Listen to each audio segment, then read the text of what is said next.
Mohamed Amin passa les premières années de sa vie dans la province de Jumak en Éthiopie. Son père était un fermier de la contrée. Mohamed prenait soin des vaches et des chèvres. Sa mère était restée stérile pendant plusieurs années. C'est pourquoi elle avait fait un vœu devant Dieu. S'il la bénissait avec un enfant, celui-ci le servirait durant toute sa vie. Lorsque Mohamed naquit, ses parents décidèrent qu'il ne fréquenterait pas l'école normale, mais plutôt qu'il irait étudier le Coran pour devenir imam. Adolescent, il obtint une bourse d'études pour l'Arabie saoudite, où il apprit l'arabe et entreprit des études coraniques.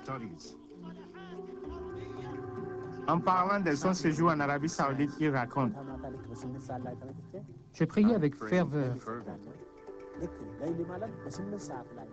Chaque jour, je me levais vers 2 heures du matin et je priais. 9 ans plus tard, après avoir terminé ses études d'érudit du Coran, Cheikh Mohamed Amin rentra en Éthiopie.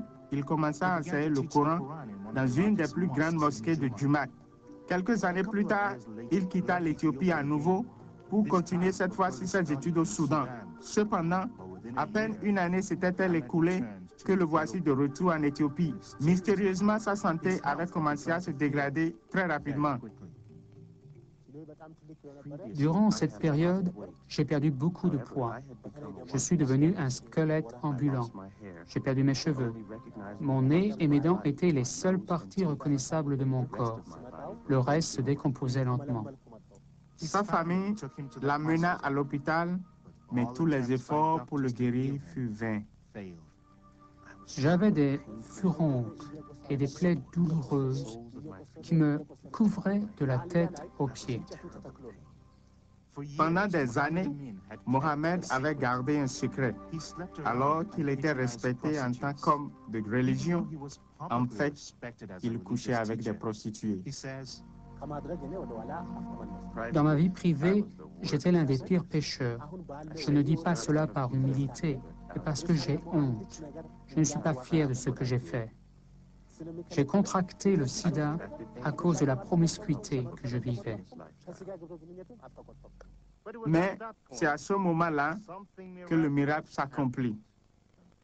Très tard une nuit, j'ai eu une vision. La chambre de l'hôpital devenait de plus en plus lumineuse. Jésus, habillé en médecin, est entré dans ma chambre et s'est tenu debout devant mon lit. Il m'a contemplé avec amour et affection et m'a dit: Mohamed, lève-toi. Je ne peux pas bien traduire mes sentiments de ce moment-là. J'étais rempli de joie, de paix et de contentement.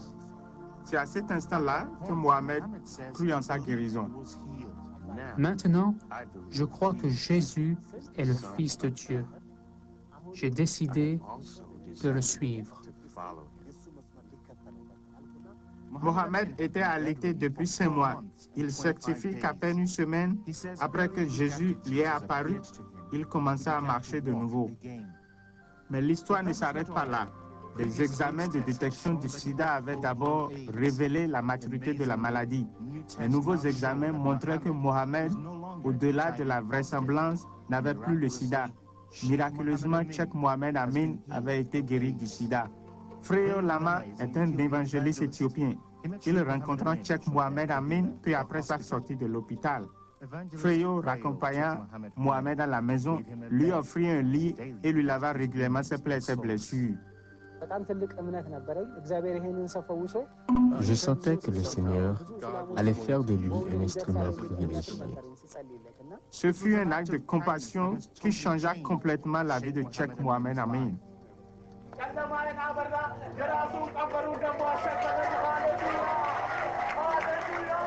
Devenu évangéliste à plein temps, il partage l'amour de Jésus et l'histoire miraculeuse de sa guérison du sida dans les villages, villes et églises à travers l'Éthiopie.